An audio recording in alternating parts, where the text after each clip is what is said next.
Episode 16, Series 2 of 1001 Stories of Health. A few more cups. Valerie's eyes snapped open, but the room didn't stop moving.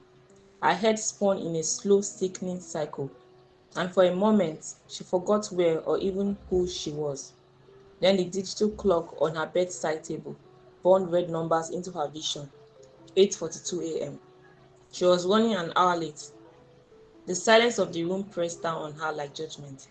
Her alarm had rung, but her brain had simply tuned it out.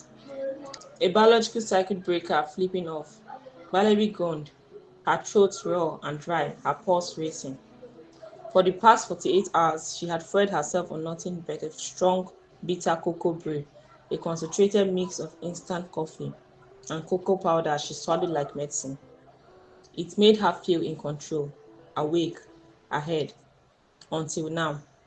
She scrambled out of bed, her legs heavy and unsteady. 6 cups. I should have taken more. I shouldn't have stopped. As if stopping had been the mistake.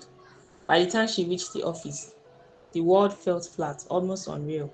Her thoughts lagged behind her. During the presentation, even the slides seemed to blur. Valerie, Mr. Iman's voice cut through the fog, sharp and controlled. We aren't following.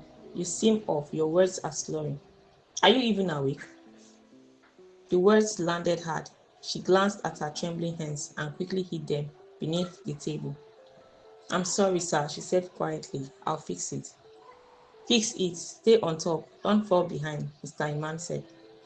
She made it through the day on pure adrenaline, but the walk home felt like a fever dream.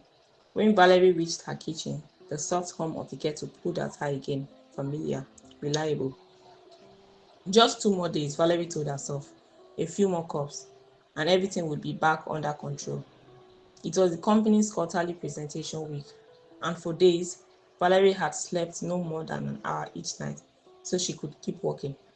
She relied on her usual cocoa mix, something she even boasted about, to stay awake. It had become her pattern during presentation weeks and beyond. Her hands shook as she measured the cocoa brew. The smell, once comforting, now turned her stomach. As she lifted the mug, everything didn't just spin, it tilted. A sharp pounding began in her chest. Fast, too fast. Her pulse raced uncontrollably, her vision blurred, and the edges of the room darkened. Her body was giving out. The control she thought she had slipped, quietly, completely. The mug fell from her fingers and shattered against the tie. Valerie didn't hear it. When she opened her eyes again, everything was white, sterile, too bright. What happened? She whispered. Maggie leaned in, her eyes tired and worried. Valerie's close neighbor. I found you on the floor when I came to check on you after work. And luckily, the door was unlocked, Maggie said. The doctor stepped forward, checking Valerie's IV line with quiet precision. Severe exhaustion and excessive caffeine intake, he said. Your heart rate was dangerously elevated, and you were significantly dehydrated. Your body was pushed beyond its limits. We've had you on flutes for 24 hours to stabilize you. He paused, then added, This was preventable. He paused, then added, This was preventable. The words settled heavily in the room. My presentation, Valerie murmured. Your work will still be there, Maggie said gently. But you won't be if you keep going like this. Your manager came by. He called when you didn't show up, and I told him what happened. He was worried. He just didn't know how far you'd pushed yourself. Later, when Valerie called Mr. Iman, there was a long pause before he spoke. Valerie, he said, his voice softer than she had ever heard. Work matters, but not like this. Take a week off. Don't worry about the remaining days of the presentation. I will handle it. For now, your health comes first. No emails, no deadlines. If you show up before you are fully well, I'll send you home myself. I work hard, but I take care of my health. It's paramount.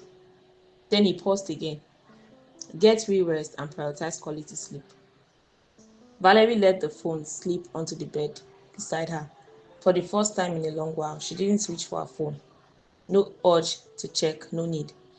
She closed her eyes, not to escape, not to catch up, but simply to rest. This time, She didn't need the cocoa brew to keep her awake. Valerie made a quiet decision to put her health first, to move through life fully well, her work days fully awake, fully present, and finally in control of her own rhythm. True control wasn't in pushing harder, it was in knowing when to pause, rest, and rise stronger. Keep enjoying the episodes of 1001 Stories of Health at 1001storiesofhealth.wordpress.com.